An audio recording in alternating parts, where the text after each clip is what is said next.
Yo ahora les presentaré al doctor Garavito y antes un minuto les voy a explicar en qué consiste este proyecto, el proyecto Ratiodeca. Les he subido el canal de Telegram por si luego alguien quiere continuar o seguirlo o ver de qué va todo. Entonces ya les he subido ahí al chat el canal de Telegram, ¿no?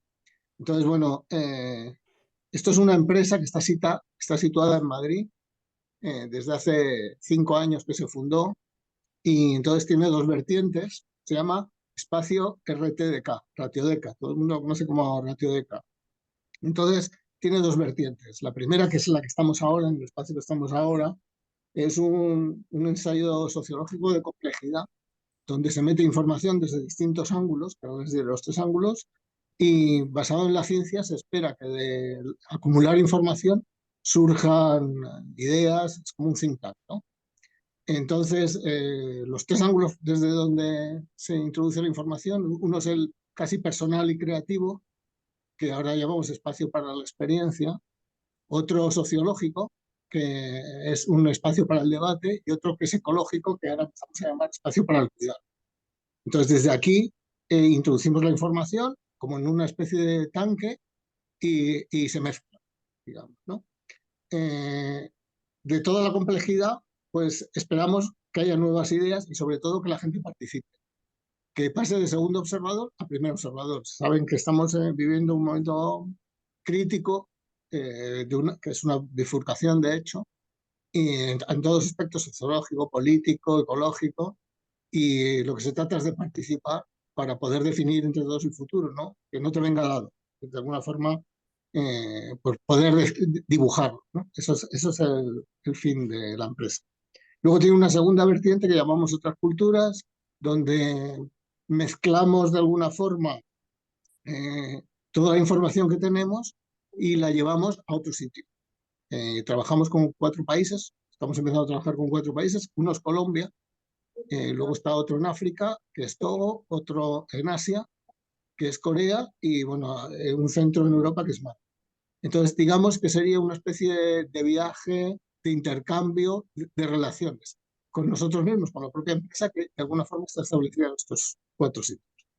Y bueno, eso es el ensayo que estamos desarrollando. Y luego ahora, en cuanto al ponente, bueno, tengo poquita información, pero bueno, creo que es suficiente, muchos le conocen. Él es el doctor Leonardo Garavito. Digo porque creo que está jubilado, pero un médico, un profesor nunca se jubila, o sea, siempre va a ser, ¿no? Entonces es médico y profesor en la Universidad Javeriana de Bogotá, especialista en ortopedia, traumatología y bioética. Es experto en calidad de vida y en toma de decisiones humanas para personas que están acabando su vida. Ha impartido muchísimos seminarios en torno a la muerte y hasta hace poco ha estado también activo en otro hospital, que se llama San Ignacio, supongo que estará cerca de Bogotá. Y bueno, entonces les dejamos con él, con el doctor Garavito. Esto, bueno, pretendemos que sea el comienzo de un ciclo, que si va a venir además, él en octubre, me acabo de enterar, pues a partir de septiembre lo podemos preparar como 3 o 4 sesiones más en torno a la muerte y irles viendo. Entonces, bueno, ya les iremos informando, sigan interesados y demás, y les vuelvo a decir que he subido el canal de Telegram porque ahí tienen toda la información según se va subiendo, ¿no? Y bueno, pues nada, pues Leonardo puede empezar cuando quiera la charla. Quizás haya que apagar los micros, ¿sí? Muy bien. Hay que apagar los micros, todo el mundo. Apagar los micrófonos para que no haya interrupción. Si no, Evelyn lo puede hacer, me parece. Sí, estoy en eso, pero hay algunos que no me dejan. Entonces, vamos a decirles quién lo quiere apagar. Ya, ¿Ya? sí. Bueno, muy bien. Bueno, pues adelante. Buenas noches y buenas tardes. Ante todo, muchas gracias por la invitación a participar. Eh, Esta presentación es producto de una experiencia y un estudio, un desarrollo muchos años atrás en torno al tema de la muerte y está titulada La muerte desde la medicina. Eh, y en ella vamos a ver qué cambios vienen ocurriendo en la muerte en época reciente, qué retos y contradicciones se presentan cada vez más todo el fenómeno de medicalización, de cómo se ha redefinido la muerte en muchos casos y aspectos en relación con el final de la vida. Y el inicio tiene un trasfondo ya de un pensamiento claro que es, a mi juicio, el reto actual de la ortotanasia como reto social y como reto médico, en el sentido de que para la medicina es un reto que la gente muera en mejor condición y también lo es en alguna medida para la sociedad y para las familias. Si consideramos ortotanasia como el buen morir, la muerte recta, la muerte correcta, implica la actuación correcta ante la muerte por parte de quien atiende a la persona que está al final de la vida. Implica respeto por la vida, por la dignidad de la persona e indiscutiblemente la aceptación de la muerte como realidad para todos nosotros. Y aparece una primera frase interesante que es, permitir la muerte no es dejar morir. Que lo dejaron morir del cáncer, no. El cáncer lo llevó a la muerte y se permitió que la muerte ocurriera en razón a que no había posibilidad de curación ni posibilidad de cambio de curso de la enfermedad. Las caricaturas de la izquierda, la inferior, digamos que trata de mostrar una muerte amable en compañía, donde hay afecto, donde hay quizá oración con la lectura que hace la hora, quizá hay algo de música, y en la superior vemos quizá lo opuesto, soledad, que está casi en blanco y negro, y una marcada intervención de la persona que está muriendo. Se ha pasado de la muerte natural a la muerte medicalizada. La muerte natural prevaleció desde el inicio de la humanidad por miles de años y obedecía al curso natural de la enfermedad o afecciones de trauma. Enfermedades o lesiones traumáticas eran responsables de situaciones incompatibles con la vida y llevaban a la muerte a las personas. La prevención, el cambio de curso de la enfermedad por intervención médica o de salud pública son temas relativamente recientes. Y la forma en que ha cambiado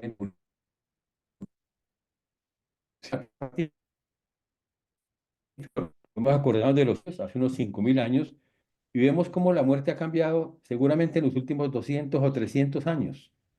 Miremos, por ejemplo, como un dato curioso que la energía eléctrica lleva 150, 140 años entre nosotros. Imagínense una medicina como la actual sin energía eléctrica. Ustedes ya hicieron un pequeño ensayo hace unas semanas con un apagón de unas buenas horas en toda España y se dieron cuenta de la capacidad que tiene la ausencia de la energía para afectar la vida cotidiana. En este cuadro vemos un número, unos 12 hitos en medicina, desarrollos, invenciones, creaciones del hombre en torno a la salud y la enfermedad que han cambiado el curso de muchas enfermedades, que han ayudado a que la gente viva más tiempo y que han en ocasiones inclusive eliminado algunas enfermedades del panorama. Miremos primero la viruela.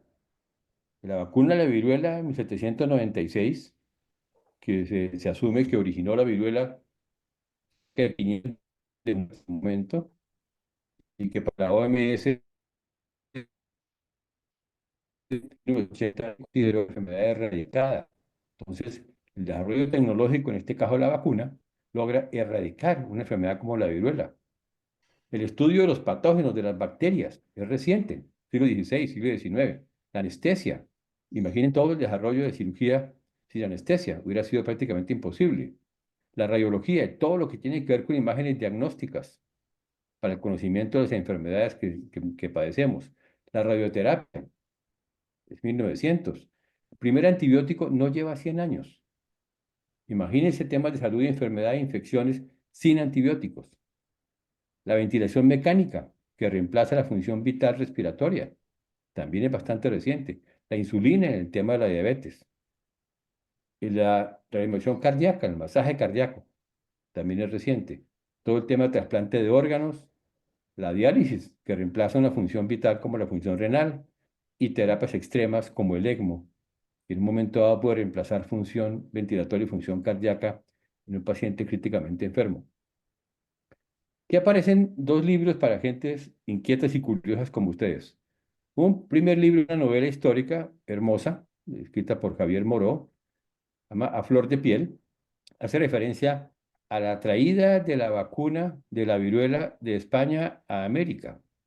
Es una novela histórica que muestra una realidad humana y técnica en su momento, cómo se transportó la viruela en niños que se iban vacunando semana a semana hasta llegar a las costas de América en su momento, con pústulas capaces de transmitir la vacuna. Y en el lado derecho, se llama La biografía del cáncer, es un libro muy interesante, quizás de los mejor que yo he leído de medicina. No es un libro de oncología, no es un libro de patología del cáncer, es un libro de la historia de la enfermedad a través de muchos siglos atrás y evidencia un sinnúmero de avances y desarrollos que explican muchas veces lo que está ocurriendo actualmente al final de la vida de las personas. Es claro que el progreso tecnológico, científico y social en torno a la medicina ha cambiado el curso de un número importante de enfermedades. Ha logrado prevención de algunas, curación de unas pocas, erradicación de unas pocas. Y eso ha originado aumento de expectativa de vida de las personas. Hacia los años 50 se esperaba una expectativa de vida de 47 años. En la actualidad está por los 72, 74 y se espera que hasta el 2050 esté cercano a los 80 años. Esto varía, obviamente, en países desarrollados, altamente desarrollados como Japón, la expectativa de vida es más alta, y países con muy pobre desarrollo, como algunos países en África, tienen una expectativa de vida claramente más baja.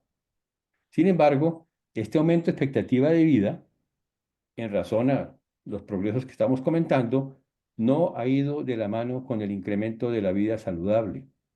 Uno escucha a las personas decir, quiero llegar a viejo, pero con salud.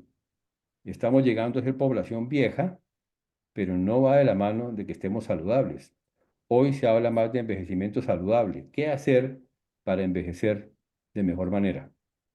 Igualmente, todos estos progresos han llevado a reducir el número de muertes por una causa determinada. Sin embargo, esto no va de la mano claramente con disminuir el sufrimiento, ¿sí? Y muchas veces hay una dualidad entre estamos retrasando la muerte o estamos prolongando una agonía. Son son dos temas diferentes.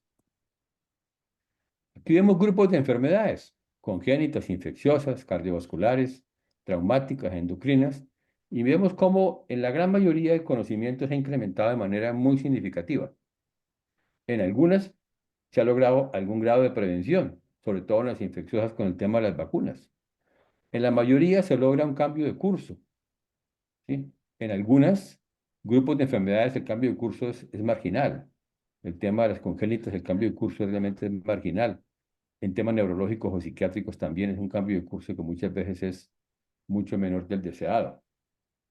La ciencia y la técnica logran curar unas pocas enfermedades. La medicina no cura muchas cosas. Sí cambia el curso de muchas, pero cura poquitas, fundamentalmente infecciones. Y ha erradicado algunas. Ya nombramos la viruela, y si miramos Europa, pues las pestes, ya no hay pestes. Hubo pestes en la antigüedad y algunas enfermedades se han erradicado. Ya han aparecido otras. El HIV fue una enfermedad reciente, de, no sé, 25 o 30 años para acá. Muy bien. La muerte resulta que ha pasado de ser un hecho social a un hecho clínico. Fundamentado en la medicalización de la muerte, pareciera que se hubiera acabado la muerte natural.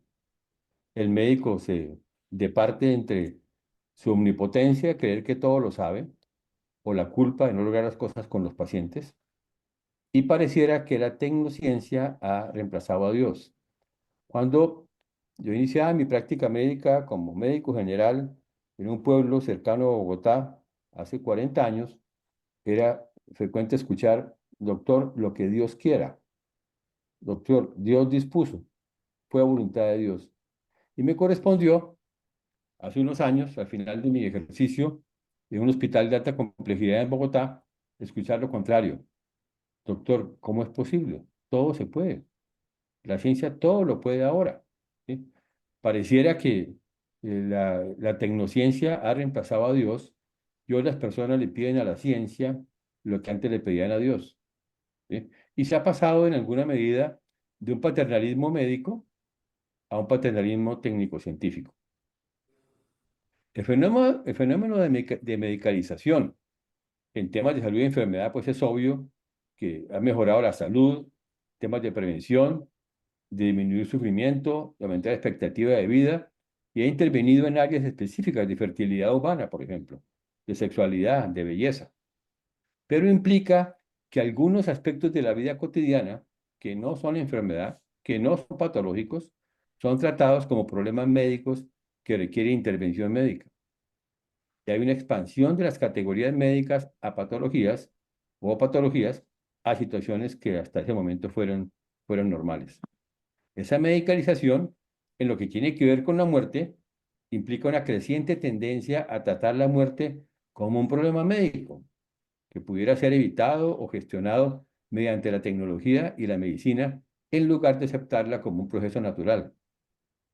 Esa medicalización puede llevar a un mayor énfasis en la prolongación de la vida a toda costa, incluso cuando no hay posibilidad de curación, y a la deshumanización del proceso de morir, que se convierte muchas veces en una cuestión médica y una cuestión técnica.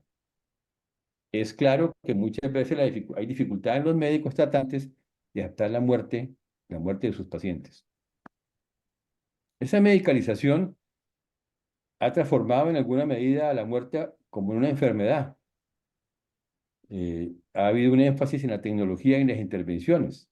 Ha deshumanizado el proceso de morir y de la muerte. Implica muchas veces la aplicación de técnicas avanzadas. Implica un pensamiento de prolongar la vida a toda costa, en un enfoque de supervivencia. Y muchas veces tiene que ver con mayor sufrimiento y pérdida de autonomía de las personas. Y por otro lado, también implica muchas veces incrementos de costos en la atención médica. Ahora es la medicina especializada con esta gran variedad de colores. Lo que quiere decir es que cada especialidad tiene como un origen, un camino, una manera de pensar. Entonces se encuentra una especialidad en torno a un órgano, el hepatólogo, sabe de hígado. Otro en torno a un sistema, el neumólogo, sistema respiratorio. Otro en torno a un grupo de enfermedades, el oncólogo, que maneja cáncer. Otro en torno a aspectos de la edad del paciente, entonces el pediatra en los niños y el geriatra en los adultos, ¿sí? Y terminamos en cada especialidad sabiendo casi todo de casi nada. Mi área de experticia mayor en ortopedia fue el pie, y yo llegué a saber bastante sobre el pie, en cuanto a sus enfermedades, su función, su patología y su trauma. Resulta que pues, el pie es casi nada, ¿sí? Nunca ningún paciente me mandó por correo el pie para que lo reparara. Fueron todos con su pie puesto, diciendo, yo me siento mal, todo yo me siento mal porque mi pie está con dolor, ¿sí?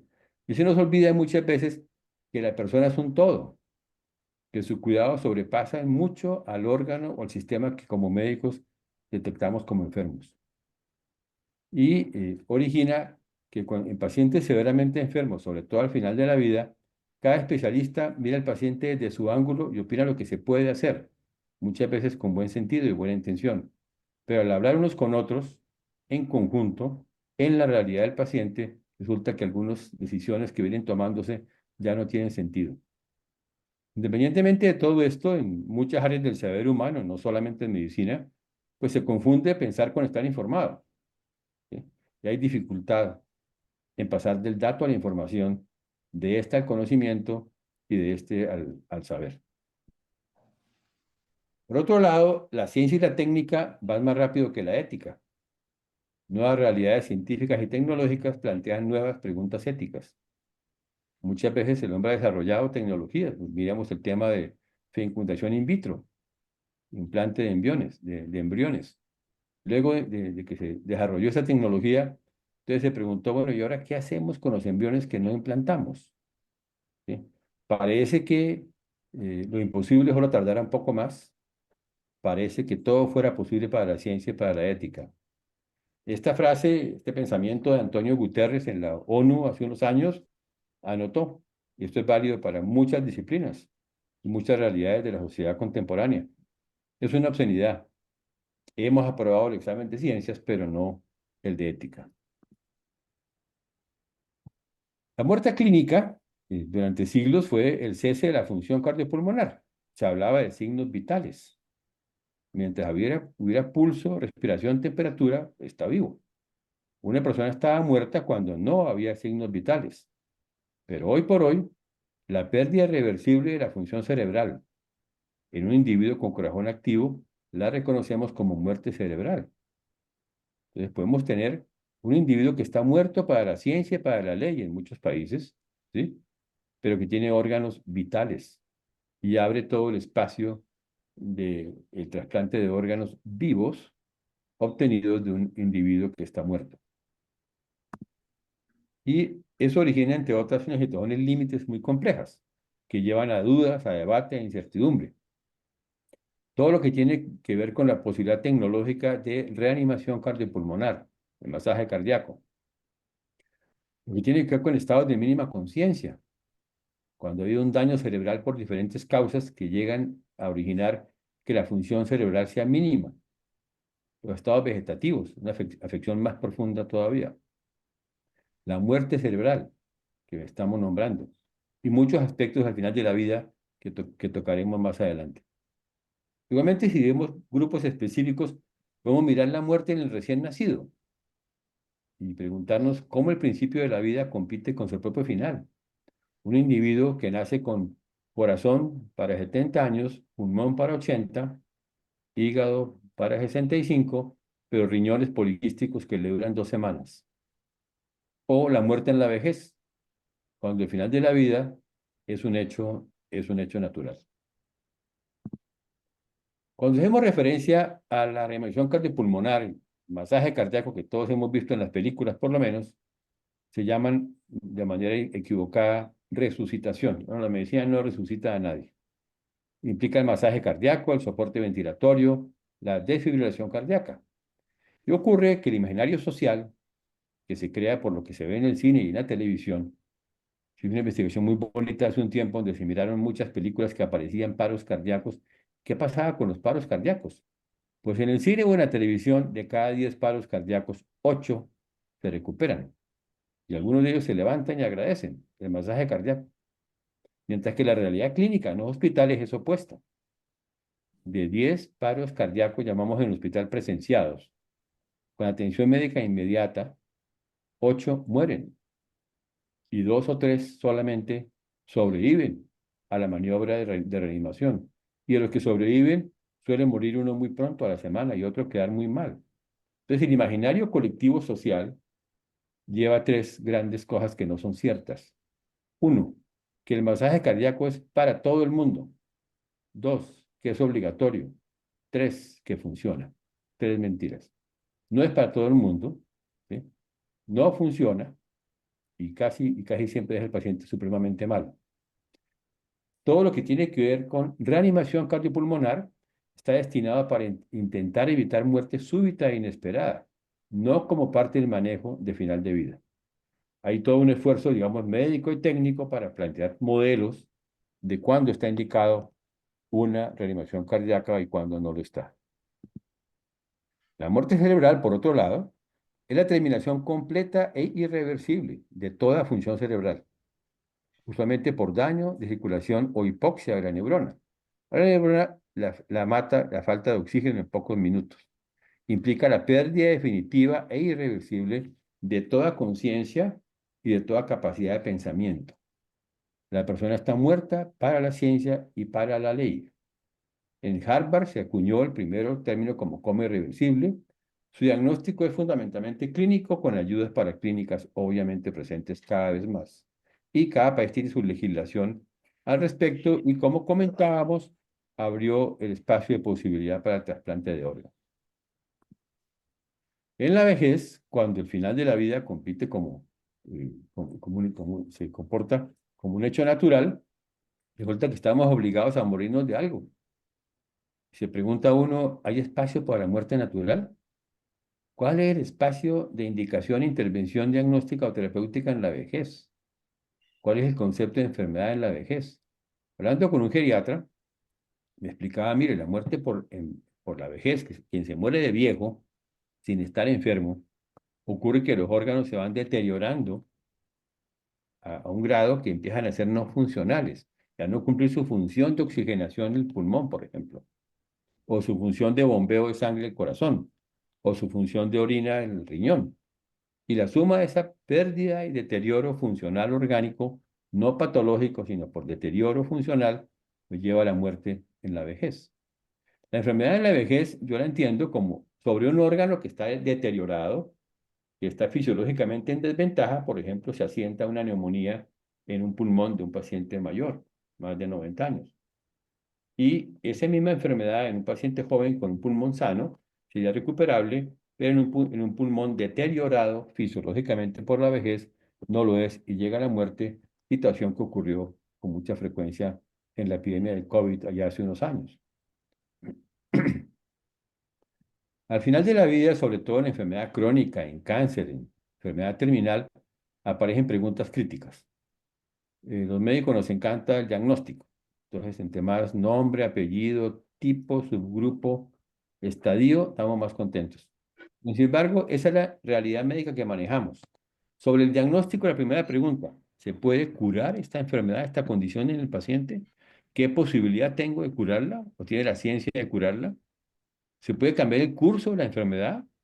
Pero como el asterisco rojito anota, en favor de la calidad de vida del paciente, no solamente en contra de la enfermedad, que implique alivio de síntomas, mejorar expectativa de vida. Y las intervenciones que se hagan o se planteen tanto para la posibilidad de curación como para cambiar el curso de la enfermedad, es crítico el balance entre beneficio y daño. Se habla cada vez más de no usar medios desproporcionados, de no usar medios que resulten inútiles, fútiles en el caso específico del paciente, que no haya una obstinación terapéutica, que no nos ensañemos como médicos contra la enfermedad y nos llevemos por delante del paciente, ¿sí? Cuando hablamos de medios desproporcionados o inútiles, un ejemplo claro es un paciente mayor, anciano, con un tema respiratorio, con una neumonía, en el cual ya el pulmón no está funcionando y una ventilación mecánica asistida alargaría una agonía, no reemplazaría el pulmón de manera suficiente y no podría después dejar sin el aparato. Entonces ahí empieza a ser desproporcionado el medio y empieza a ser inútil. En este momento está todo el escenario de cuidados paliativos, como todo un esfuerzo terapéutico y de atención para el alivio de las enfermedades y de sus síntomas. Y es importante evitar perder la esperanza.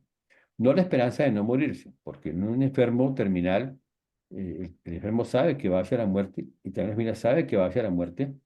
Entonces corresponde evitar perder la esperanza, pero en aspectos como la esperanza de ser cuidado, de ser aliviado, consolado, respetado, acompañado, perdonado, aseado, abrigado, escuchado. Todos estos elementos son importantes para que el paciente al final de la vida, cuando esté en problemas de agonía, problemas de final de vida por cáncer, seamos explícitos con ellos. Vas a estar cuidado, vas a estar acompañado, vas a estar respetado, vas a estar aseado, ¿sí? En ese momento ya no hay salida, como esta terrible caricatura. Y es momento de recordar que la medicina debe aliviar el sufrimiento de los enfermos. Es un principal y claro objetivo. En este escenario, las decisiones médicas deben buscar siempre el beneficio claramente y evitar el daño de ellas mismas, de esas mismas decisiones. El beneficio en términos de posibilidad de curación, de cambio de curso de enfermedad, expectativa de vida, de menor incapacidad, de menores síntomas o sufrimiento. Y obviamente menores efectos adversos, dolor, molestia, incomodidad, sufrimiento. Una quimioterapia busca el beneficio, combatir la enfermedad, pero también muchas veces lleva daño y muchas veces es significativo. Y aparecen retos, claramente. El incremento de la longevidad. La geriatría aparece hace un poco más de 100 años. Un artículo inicial en Norteamérica, Geriatría y enfermedades de la vejez, que empieza a hablar de geriatría en ese momento. Y como notábamos ya, se ha incrementado de manera significativa la expectativa de vida al nacer. Y aparece, como nos apareció durante la pandemia del 2020, en muchos de nuestros países, la necesidad de un manejo racional de los medios disponibles. Hubo dificultad, había más necesidad de equipos de los que se disponían.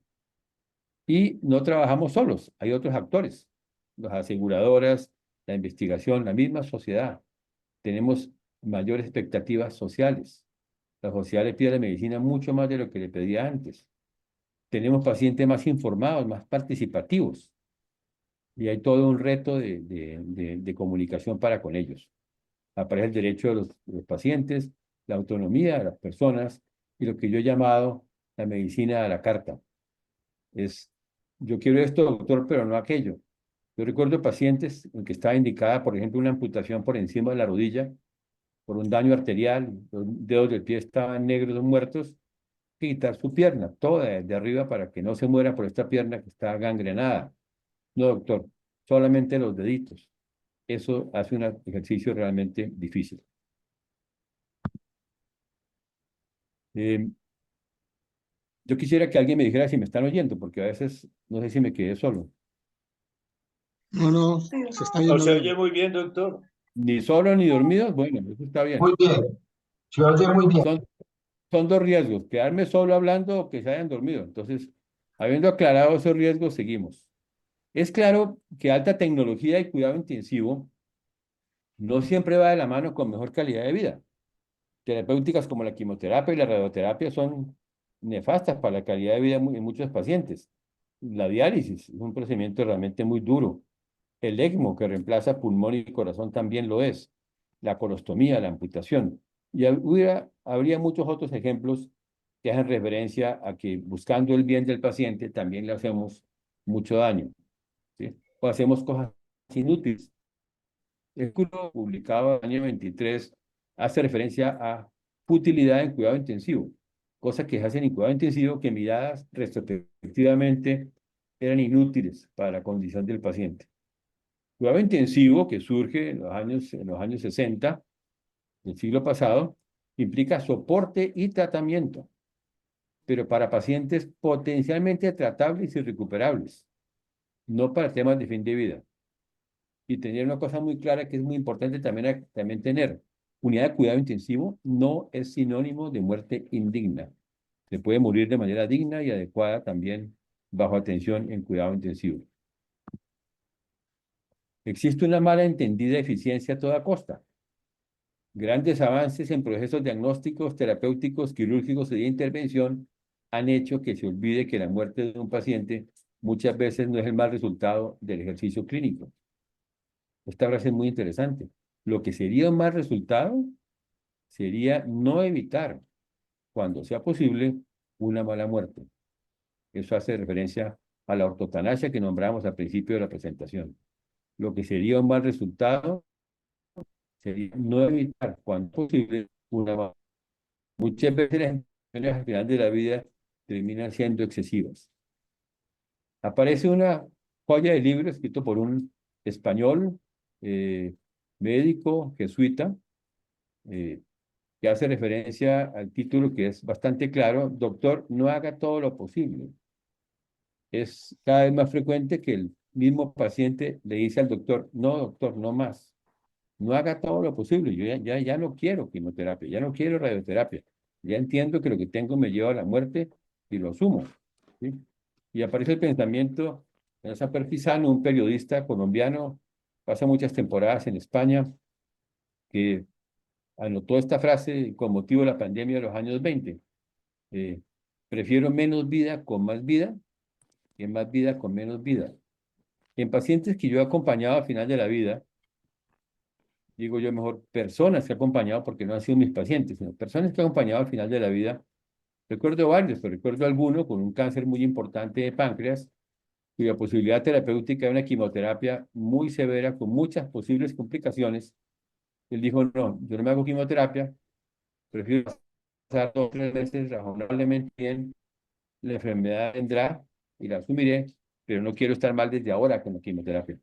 Y eso hace referencia a esta frase: prefiero menos vida con más vida que más vida con menos vida.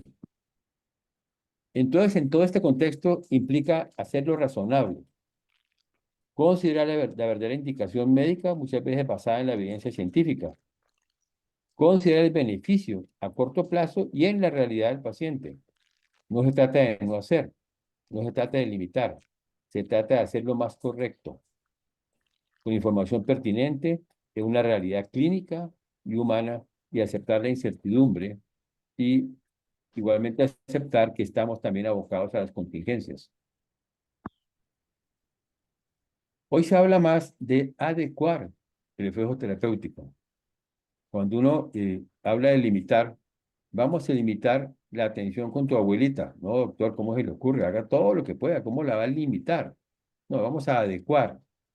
Ese adecuar implica limitar, adecuar, retirar o no iniciar una medida diagnóstica o terapéutica cuando no hay posibilidad razonable de recuperación. Es igual de ético no iniciar, no mantener o retirar aquella terapéutica que ya es inútil en la condición de pronóstico del paciente. Un paciente que está en diálisis, por ejemplo, varios años, está muriendo de un cáncer, en la agonía, en la última semana, claramente no se va a llevar nuevamente a diálisis, ya no tiene ninguna indicación. ¿Sí?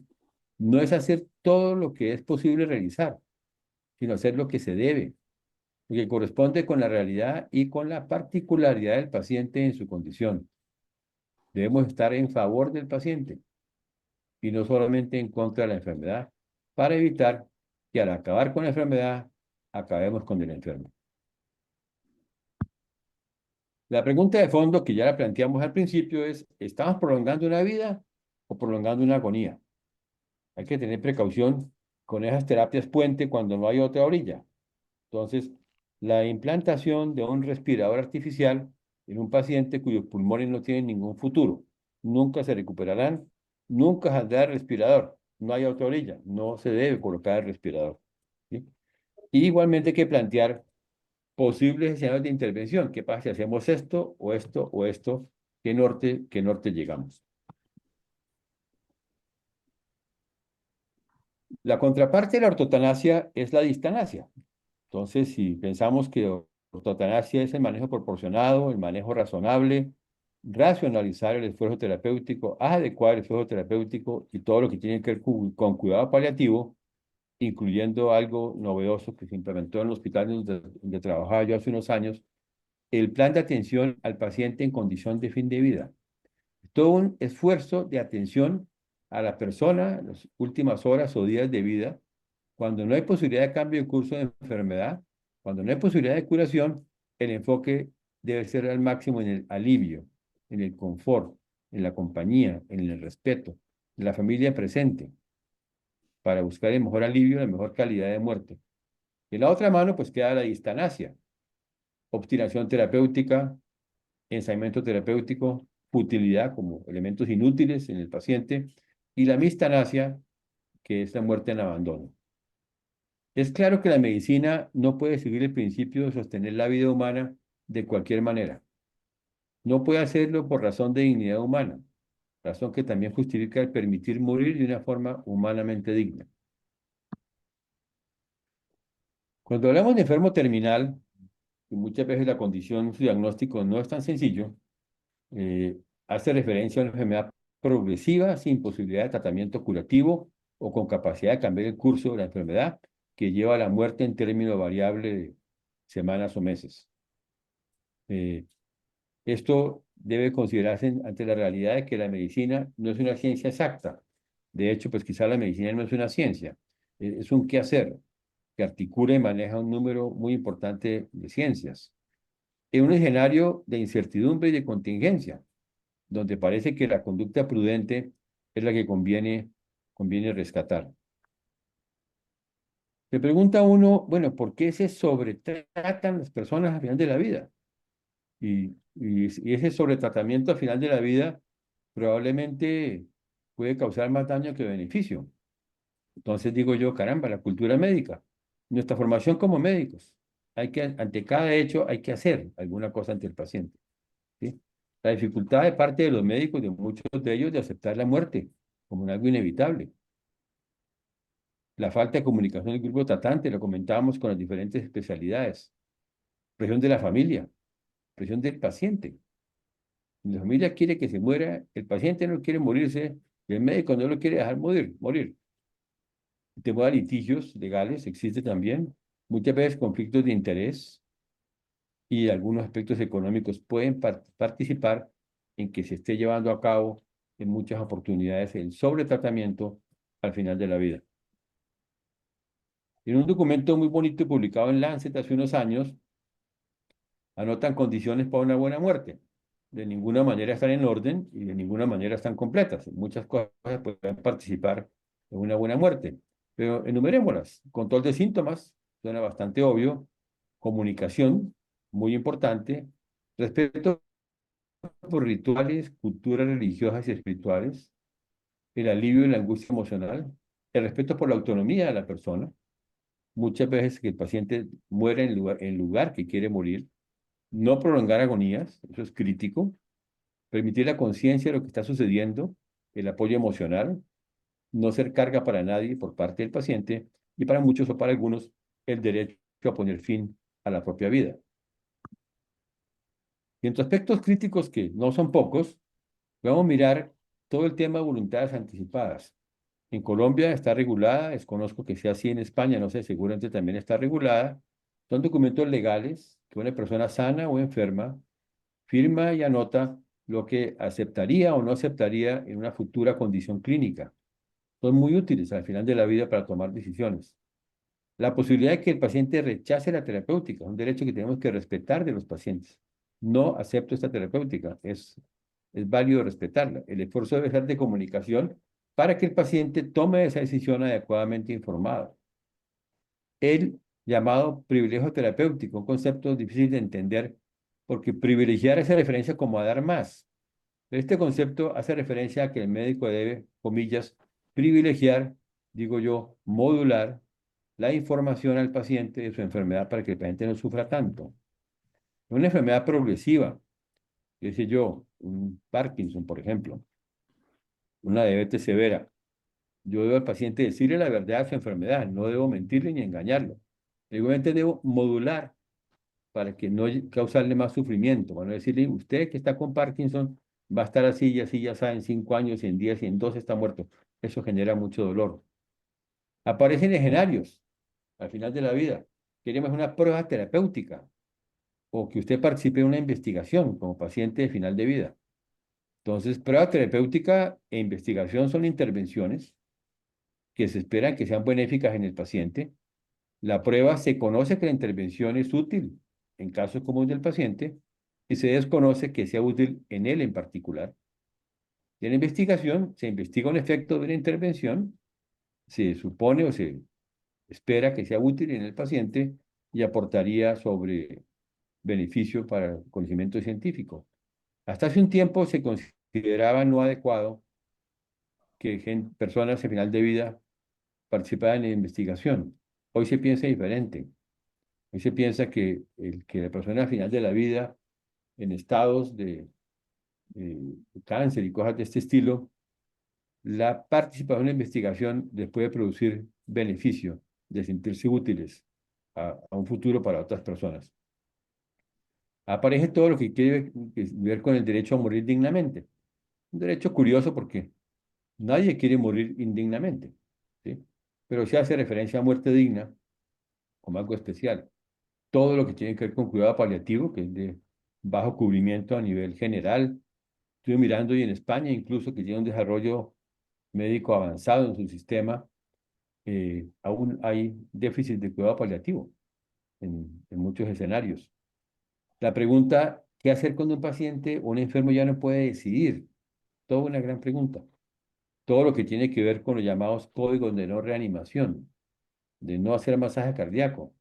¿Será mejor llamarlos en espera de muerte natural? ¿Será mejor pensar en cuándo hay una real indicación de reanimar un paciente? Estos aspectos críticos podemos desarrollarlos en un futuro, entre otras curiosidades. Y al hablar de morir dignamente, pues es un derecho de varias dimensiones. Para unos, la muerte digna puede implicar el curso normal de la enfermedad. Para otros, muerte digna puede ser eutanasia o suicidio asistido. Pero son, bajo el mismo término, dos pensamientos que pueden ser muy opuestos, ¿sí?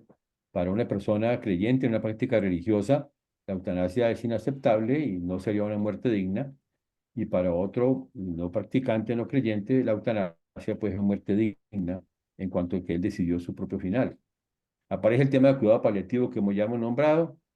Aparece la adecuación o la racionalización del cuidado terapéutico, el respeto por la voluntad anticipada del paciente, la atención al paciente en condición de fin de vida y la sedación terminal. Sedación terminal que no es eutanasia. Sedación terminal es una intervención que, como su nombre lo indica, implica sedar, aliviar al extremo, al final de la vida de las personas, cuando los síntomas así lo ameritan. Y está la hoy denominada muerte médicamente asistida, que es fundamentalmente la eutanasia, y el suicidio asistido, que son temas que podemos desarrollar en un futuro. Hasta aquí la presentación. Si hubiera preguntas o comentarios, con mucho gusto, bajo la claridad de que todos tenemos una cita individual e inevitable con la muerte. Esta caricatura es hermosa. Un día nos vamos a morir, le dice Carlitos Snoopy.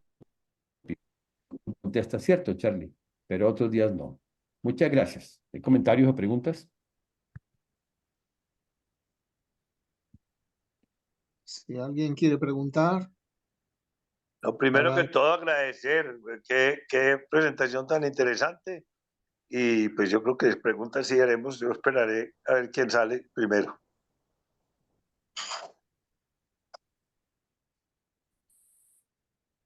¿alguien quiere preguntar algo? Bueno, yo quisiera preguntarle al doctor si ya se está avanzando en el sentido de resolver algunas de esas inquietudes que están planteadas ahí. Los comités aquellos de médicos y eso para considerar cuándo, es decir, cuál es el punto para entender que ya el esfuerzo es suficiente, que ya el esfuerzo terapéutico es razonable, esas cosas que la misma palabra no define del todo. Sí. Cuento con experiencia en la realidad en el Hospital San Ignacio, en las Javerianas, Bogotá, y ética clínica del hospital. Un servicio pionero en América Latina, servicio de ética clínica, conformado por 7 especialistas con maestría en bioética, todos médicos bueno, médicos y una enfermera, médicos ya mayores en el hospital, no médicos jóvenes, ya médicos con una trayectoria de por lo menos 20 años en diferentes áreas, cirujanos, anestesiólogos, urólogo, pediatra, geriatra, paliativista, ¿sí? Y el servicio de ética clínica aporta apoyo a médicos y pacientes en esas dudas. Entonces, existía el fenómeno de interconsulta. Entonces, el intensivista interconsultando al grupo de ética clínica sobre la condición terminal de un paciente, para ver hasta dónde hacer. No en decisiones estrictamente médicas, no se trataba póngale más miligramos de tal medicamento o menos miligramos de otro medicamento, sino hasta dónde hacer, cuál es el límite. Y ese es un avance real en el hospital, es un avance real que ha habido en el hospital. Igualmente otro avance ha sido que cada vez más pacientes en el hospital entran al plan de atención de fin de vida. Es decir, nos damos cuenta como grupo tratante que el paciente no tiene futuro, está agonizando por su condición, nos corresponde limitar el esfuerzo terapéutico para no seguir cambiando, porque ya no es efectivo para cambiar el curso de la enfermedad y enfocamos todo el esfuerzo en el alivio y el confort. Eso está ocurriendo, eso se está dando. Muy interesante, doctor, pero pregunto, pero digamos, por ahora es una cosa un poco particular del Hospital San Ignacio, o realmente ya son cosas que se van volviendo más comunes. Va volviendo más comunes, digamos, yo puedo decir que en Colombia ya hay 4, 5, 6 hospitales grandes que están implementando este modelo o un modelo similar, un modelo que implica eso, que da atención a eso. Sí. Muy bueno, excelente, muchas gracias.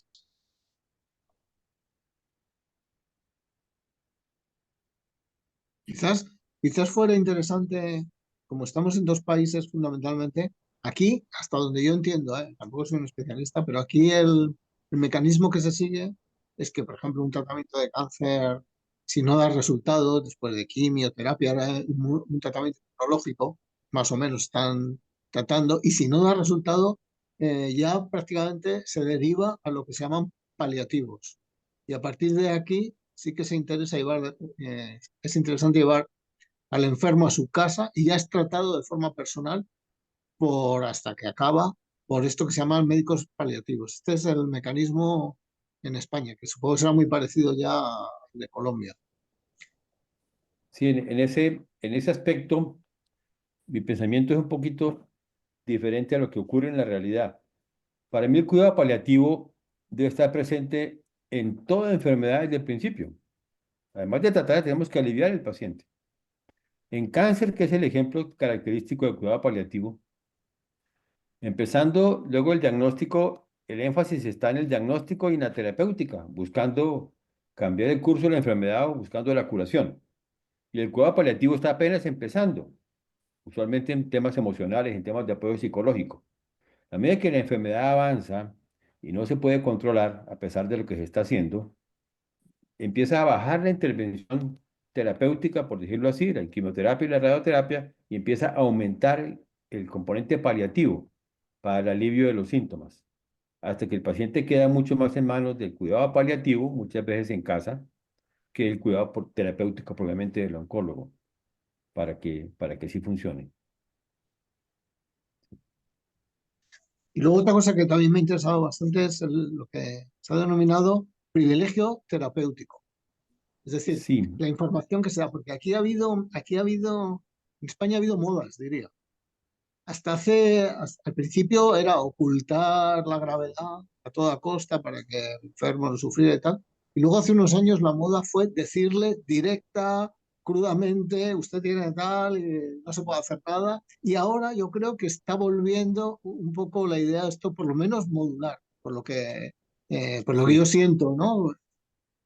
Yo tengo un ejemplo que es muy diciente. Durante mi práctica como ortopedista realicé un número muy importante de amputaciones. Muy importante es que si tuviera que tener un dato, pues pasan de 2.500 a 3.000 amputaciones en la vida como cirujano, porque trabajé 1.500 semanas y amputaba a 2 personas a la semana.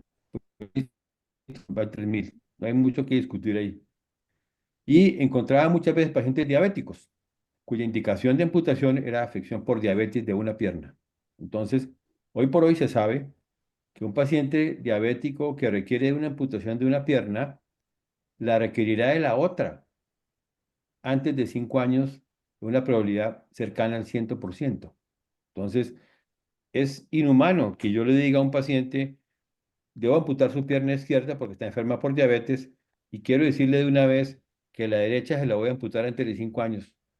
Eso pues es muy duro para un paciente. Entonces, uno debe modular.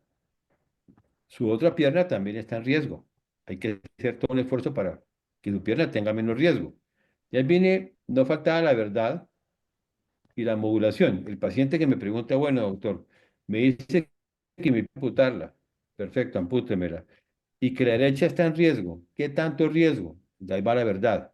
Un riesgo alto. No, doctor, deme un número al 90%. ¿Sí? Deme un cuándo, 5 años. ¿Sí? Depende de lo que cada paciente quiere saber. ¿Sí? Pero eso implica modular, no es ocultar, no es faltar a la verdad, no es engañar, es modular de modo responsable la información para que el paciente sufra menos por la misma enfermedad. Eso aplica para enfermedades crónicas, temas degenerativos cerebrales, Parkinson, las ELAs, muchas cosas de ese estilo. Rodrigo estaba preguntando algo, creo. Rodrigo, No, ¿quieres hablar? doctor, le mandé un mensaje personal porque un primo mío ortopedista trabajó, yo no sé si todavía en el Hospital San Ignacio, era para preguntarle si lo conocía, pero qué pena, ¿Quién? una cosa muy particular. ¿Cómo se llama? ¿Cómo se llama el primo? Juan Ignacio Arango Correa. Juan Ignacio, claro, fue compañero mío de residencia. Ligeramente Ah, paisa. Juan Ignacio es ligeramente paisa ligeramente bogotanizado. paisa botanizado, pero no se le quitó la paisa nunca. Él, él estudió en el programa de la Samaritana y compartimos momentos de residencia y de amistad. Mm, Excelente persona, excelente ortopedista, sí, ligeramente paisa, sí. Gran pescador, tengo Supuse, entendido. Gran supuse pescador, que lo conocía. gran pescador. Sí. Excuse pues esa intervención. No, no, ni me faltaba. Muy Yo bien. quería, yo quería una pregunta que es, bueno, es un poco personal. hay aquí un filósofo que se llama Eugenio Trías, que él propone una filosofía del límite, ¿no? Está en el límite entre lo físico y lo simbólico, está siempre en el límite, atravesando y tal. Y él propone un término, un calificativo que a mí me llamó mucha atención y lo he sentido, que es el vértigo. Yo no sé, la pregunta es, en ese límite entre la muerte o enfermos, entre el médico y los enfermos, esa angustia, claro, ese estrés, no sé si se ha sentido ese calificativo de vértigo, porque es tremendamente profundo. Si se puede definir en un cierto momento ese calificativo. Te hundes, te vas a un abismo en un cierto momento. No sabría responder realmente. Para mí la palabra vértigo es como mareo, pero no podría aportar en ese tema. Muy bien. ¿Alguien más quiere? Pues cerramos ya. ¿Nadie? Pues cerramos. ¿Cierras tú, Evelyn, o cierro yo? Ah, o alguien quiere hablar. ¿Quién quiere hablar?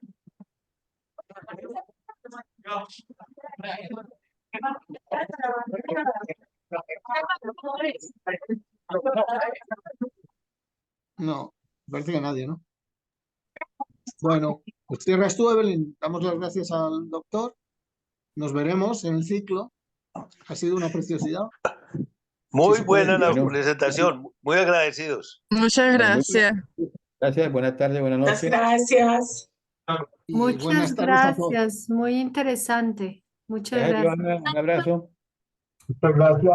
Lo mismo. Felicidades, estaremos atentos a nuevas oportunidades, Augusto. Mil y mil Sí, gracias. tenéis ahí el canal de Telegram. Si luego lo veis y os pasamos el vídeo. Por si alguien, Muy bien. para ver cuándo se anuncian. Sí, en ¿Vale? YouTube lo vamos a publicar Sí, lo y pasamos luego el a- link lo al pasamos doctor y en a- Telegram. Bueno, Vale. bien. Pues Bueno, muchas gracias. Bueno, gracias. muchas gracias. Felicidades para Gracias, todos, que estén Leonardo. muy Un bien. abrazo. Muy Y bien, a Hasta ustedes, luego. chao. gracias. Eh,